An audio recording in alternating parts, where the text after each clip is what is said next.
some Yeah. out, laying over that we keep having these events. Now, these events kept coming like every other week, we'd have another flood rain again.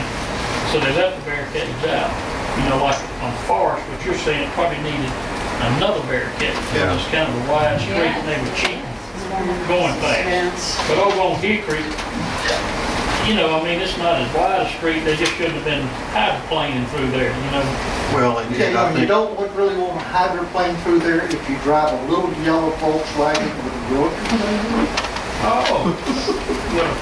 well, with a realtor's name on it.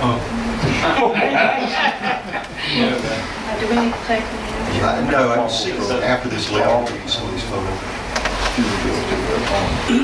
Okay. Let's see here. Language restrictions, new zoning in Ward 3, Alderman Coogan. With the new smart code, one of the effects on my ward in particular is now all types of adult entertainment industry, massage parlors, tattoo shops would be restricted to what they're going to call the industrial corridor, which is north of the tracks on the east end of the city, which is my ward. And I'm not saying it is not a good idea to have a designated area for these types of businesses. My concern personally and from many of my residents is that it butts up right to their neighborhoods. There's residential right behind, right next on the street over where it ends, it's residential. Go ahead, I'm sorry. In speaking with the Planning Commission, Mr. Oliver and Sept about it, and what we can do to protect their interests and their safety and our city's interest, while it is required by the state that this type of district must exist, we can put restrictions on it, which is what some of the other cities have done. I believe Gulfport and its Ocean Springs, and I think Biloxi is working on theirs, where we can restrict the conditions of this business as far as operating hours. Can they serve alcohol? Can they not serve alcohol? What time they have to open, close, how far away from a resident, how far away from a school, how far away from a church. So there are restrictions you can put around this type of industry to keep it as safe as possible for it and for the neighbors surrounding it. So I would ask, if it's the pleasure of the board, our city attorney, and I have gathered some of the other restrictions from the other cities, draft up an ordinance, if an ordinance is the right thing, to put these restrictions in place should smart code get approved, that it is something that is done concurrently and not smart code get approved and put in place and 6 months later we try to put restrictions and we leave ourselves open. I'm just trying to protect my ward and the residents that surround it. I'll just put it out there if anybody, I don't know if anybody's looked at it. I know people have concentrated on their wards, and this specifically affects my ward. And I'm just concerned. I mean, it's already industrial there, but there's also residents right behind it. I mean, there's a dentist's office right there. I just think, while I understand why we have to have it, I'm not saying it's a bad idea, I just would like to control it as much as possible for crime reasons and safety and children and everything else that surrounds that area.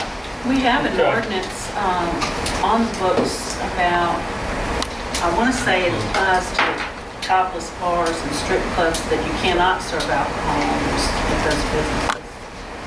I think some of the other cities have been making their ordinance a little stricter as far as operating hours, limitations to schools and residents and churches.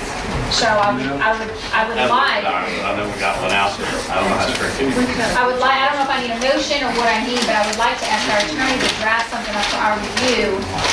And it truly just applies to my ward, but I would ask the board for their opinion and feedback if any. I think the planning board. Now, wait a minute, you do this before the planning board does anything, we do it. You can adopt an ordinance that applies citywide to any kind of these kinds of businesses that says these are the hours of operation. You can't locate one within so many feet of a church or a school. And then that's one set of rules on them. And then there's a completely separate layer that is zoning about where you can put them and where you can't. And so. And that zoning would have to, according to the planning commission, that zoning would have to reflect our ordinance. This is the area they can go in and reference our ordinance for the restrictions around it. So I guess that is my motion. I would like to ask our city attorney. Okay, we did decide that we didn't actually designate it for that spot at the time. Of course, smart code's gonna go in place eventually, but it was decided that we were gonna put it near Long Beach Industrial Park, which would give them an opportunity to have it in an area in the city, if that's taken in by the city. Right, but we don't know if that's gonna happen. But that would probably keep them from coming into the city, because of the area, that's not gonna be what we want to do. I understand that, but if that doesn't happen, if we don't acquire that park, the plan is to put it in Ward 3 at the northeast corner. Let me just clear something quickly about the park. If you got that in the city, it would still be Harrison County development. We wouldn't be throwing zoning out there. They would have that, they would still be running it, wouldn't they? Actually, you could zone it, but I mean, it's already an industrial area. They own it, though. I mean, Yeah. they would be selling parcels except what individual already owns.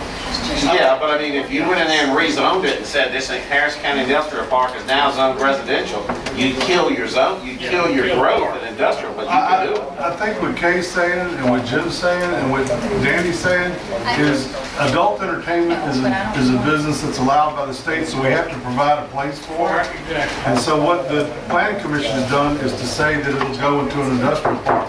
Now, we as a board can say, if you're gonna have that, you're not gonna serve alcohol, you're gonna be able to open for 3 hours a day, from 10 to 1 or something in the day. That's the kind of things that we can do, correct? Well, it was So we mentioned, are allowing it. It was We're gonna make mentioned it because so unpalatable that the reason they put it in as a mention is we gotta abide by the law. Right. Yeah. Okay, we have a motion. All right, we have a motion second to All in favor? have him. Draft an ordinance. Motion second, all in favor? Opposed, motion carries. Sidewalks. Cruising the Coast beer sales.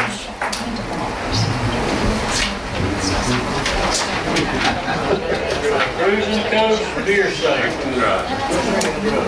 This is activity, right? We need to Certain hours.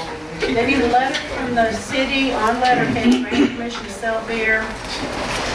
It's down there at the beach where they've done it all the time, right? Yeah. Right. Where they have the band for. Where's 203? Y'all are authorizing the mayor to put the letter on letterhead and approve it if that's what y'all want to do. All in favor? All right. No. Count. Roll call, Mr. Parker? No. Mr. Ponche? All right. Ms. Kubion? Aye. Ms. Anderson? No. Mr. Krueger? Aye. Mr. Lyson?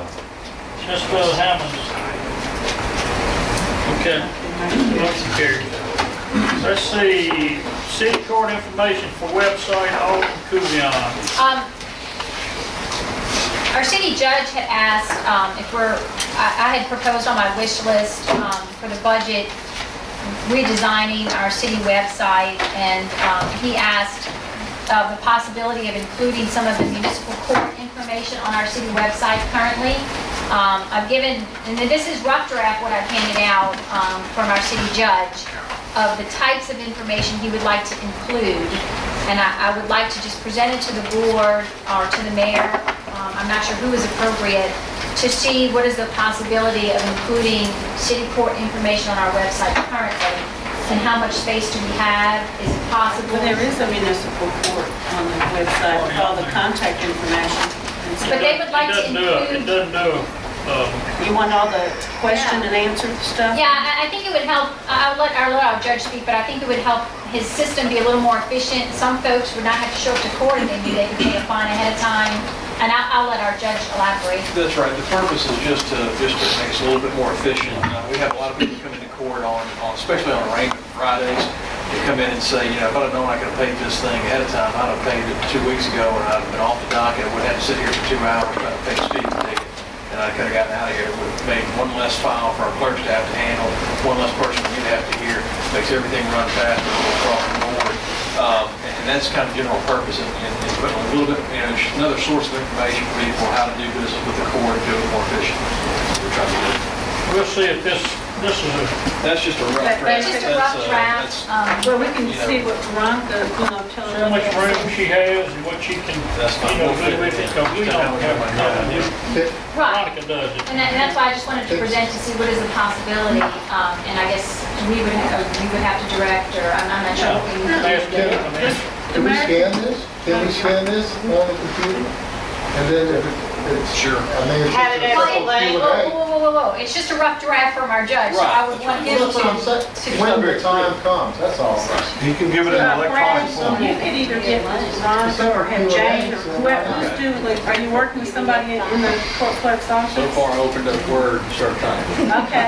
Well, why don't you get in touch with Veronica, and she can work with you to help set up whatever you want, or have someone of your clerks do it. Thank you. Along with this, we might want to get with the chief and see if there can be some direction given to the people that receive these tickets. Of course, they might not hear anything that you're saying to them at the They time. can't find the court. But just tell them if you want to go to the website and Sure. and address your ticket before you get down here, that's something we can do.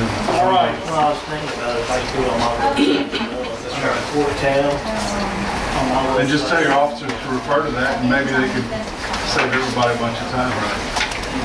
Okay. That's done. All right, Attorney. city attorney.